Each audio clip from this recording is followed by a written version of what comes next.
അസ്സലാമലൈക്കും. നമുക്കിന്നില്ലേ ഈ മാങ്ങ സീസണിലൊക്കെ ഒരുപാട് മാങ്ങ കിട്ടുമല്ലോ. അപ്പോൾ ഉണ്ടാക്കാൻ പറ്റുന്ന നല്ലൊരു മാമ്പഴ പുളിശ്ശേരി ഉണ്ടാക്കാം കേട്ടോ. ഇതിന് നമുക്ക് നാടൻ മാങ്ങയിലെ പഞ്ചാരാങ്ങ എന്ന് പറയും. ആ മാങ്ങയാണ് ഏറ്റവും നല്ലത്. നല്ല ആരൊക്കെയുള്ള മാങ്ങ, അതാണ് ഇതിന് ഏറ്റവും നല്ലത്. നമുക്ക് ഇതെങ്ങനെയാണ് ഉണ്ടാക്കണം നോക്കാം. ഈ മാമ്പഴ പുളിശ്ശേരിയൊക്കെ അല്ലേ മൺചട്ടിയിൽ ഉണ്ടാക്കണതാണ് ഏറ്റവും നല്ലത്. അപ്പോൾ എനിക്ക് കിട്ടിയ മാങ്ങയൊക്കെ വെച്ചിട്ട് നമുക്കിത് ഉണ്ടാക്കാം. അതിൻ്റെ ഈ മാങ്ങൻ്റെ ഞെട്ടിയൊക്കെ ഒന്ന് കളഞ്ഞ് തൊലിയൊക്കെ ഒന്ന് പൊളിച്ച് ഈ പാത്രത്തേക്ക് ഇട്ട് കൊടുക്കുക. അങ്ങനെ കൈ വെച്ചിട്ടാണെങ്കിൽ പൊളിക്കാം, കിട്ടില്ലെങ്കിൽ കത്തിച്ചിട്ട് ചെത്തിയെടുത്താലും മതി. എന്നാൽ നമുക്ക് മാങ്ങയൊക്കെ പൊളിച്ച് ചട്ടിക്ക് ഇട്ടെടുത്തു. ഇതിലേക്ക് ചെറിയൊരു ശർക്കര കഷ്ണം ഇട്ടെടുത്തു. 4-5 പച്ചമുളക് കീറിയതിട്ടെടുത്തു. മഞ്ഞൾപ്പൊടി മുളക് പൊടി ഇട്ടെടുത്തു.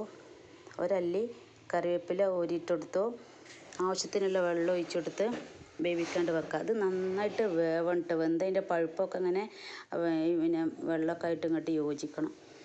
ആവശ്യത്തിനുള്ള ഉപ്പ് ഇട്ടെടുത്തിട്ട് അടുപ്പത്ത് വെച്ച് വേവിക്കാനായിട്ട് മൂടി വെച്ചെടുത്തു. നമ്മൾ ഇത് വെന്ത് വരുമ്പോഴേക്ക് ഇതിലേക്ക് അരപ്പ് ഉണ്ടാക്കണം. അതിന് തേങ്ങ, പിന്നെ നല്ല ജീരകം, കുറച്ച് മഞ്ഞൾപ്പൊടി, 2 ചെറിയുള്ളി, വലിയ വെളുത്തുള്ളിയൊക്കെ ഇടണം കേട്ടോ. അങ്ങോട്ട് അരച്ചെടുത്ത് മാറ്റി വെക്കാം. നമ്മൾ ഈ മാങ്ങ തുറന്ന് നോക്കാം എന്തായി എന്നറിയാൻ. അപ്പം തുറന്ന മാങ്ങയൊക്കെ നന്നായി തിളച്ച് വെള്ളമൊക്കെ ഒന്ന് വറ്റി വന്നിട്ട് നമ്മൾ ഈ അരച്ചെടുത്ത അരപ്പ് ഇതിലേക്ക് ഒഴിച്ചെടുക്കാം. അതിൻ്റെ വീഡിയോ കിട്ടിയില്ല. അപ്പം മിക്സിയും കൂടി കഴുകിയിട്ട് അതിലേക്ക് ഒഴിച്ചെടുത്ത് നന്നായിട്ടൊന്ന് ഇളക്കി യോജിപ്പിച്ചതിന് ശേഷം ഈ അരപ്പൊക്കെ തിളക്കാൻ വേണ്ടിയിട്ട് വെക്കാം.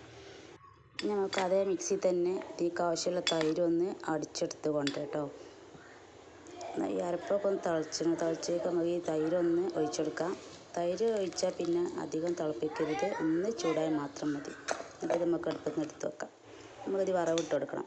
അതിന് വെളിച്ചെണ്ണയ്ക്ക് ഉലുവ, കടുക്, ചെറുള്ളി അരിഞ്ഞത്, കറിവേപ്പില, വറ്റൽമുളക്, കളറിന് വേണ്ടിയിട്ട് കുറച്ച് മുളക് പൊടി കൂടി ഇട്ട് കൊടുത്ത് മൂപ്പിച്ചതിന് ശേഷം ഈ പുളിശ്ശേരിക്കട ഒഴിച്ചെടുക്കാം.